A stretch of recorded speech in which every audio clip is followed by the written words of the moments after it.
In this job, I'm going to show you how to do laminate herringbone flooring.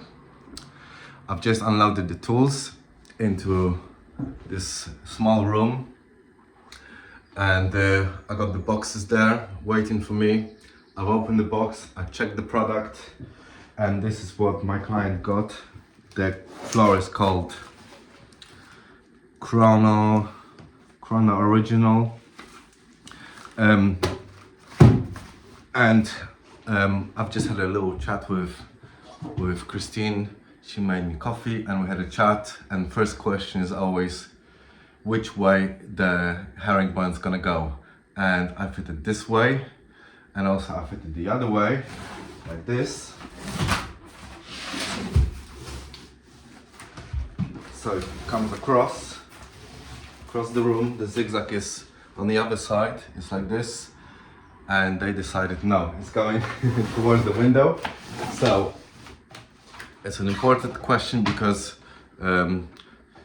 some people like it going zigzags towards the window, and some people prefer zigzag across, so from left to right. And to me it's always like I need to know, because you can do it both ways. And there's a third way now, I heard, of fitting herringbone, which is like this, which is like 90 degree, like this. So it's straight with the wall, and but I don't think it's been like adopted in the UK. It's quite popular in European countries now, from as far as I can follow the what's happening in flooring world. On social media. It's popular, I think, in France and like Scandinavia to do it like not herringbone, but at a different angle, straight to the wall, instead of triangles to the wall. But this is the floor, and I can see.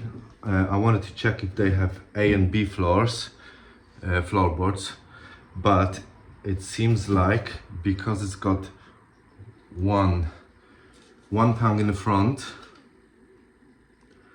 and like nothing on the side and nothing on the side, and only groove at the back.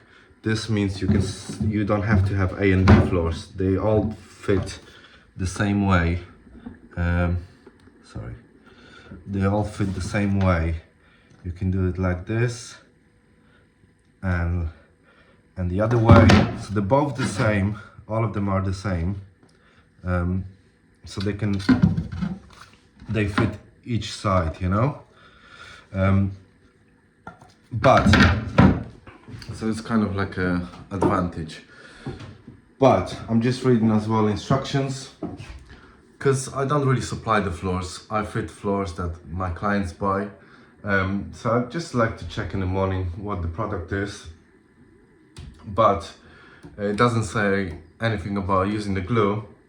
But from my experience, with flooring like this, when there's only one groove, it would be good to put the glue. And this one I'm gonna be using just normal wood glue. That's gonna be glued on like the groove, like there, and we're gonna click it and glue it and press it down for security.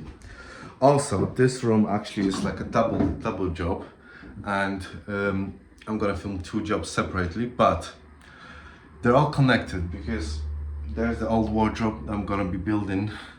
I'm gonna be building a new one, and to do the flooring, I realized now in the morning I have to dismantle the first old wardrobe out, get that carpet out, and a threshold, the tracks. Once it's all out, then the floor is gonna go to the skirting board to the back, and then I'm gonna build new wardrobe on the top of new flooring.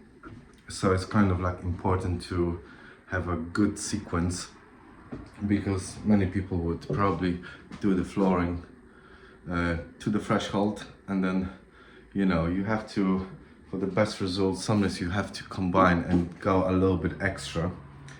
And that's what I need to do. I need to actually dismantle this wardrobe now to do good flooring job.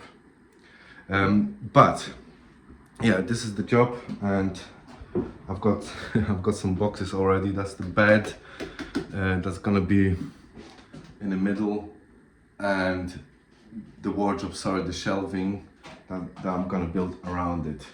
But that's in a different video.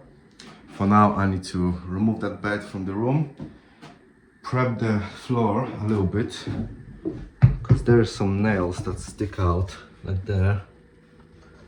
And we also have some underlay, like a foam squares underlay. Overall, the subflooring looks good.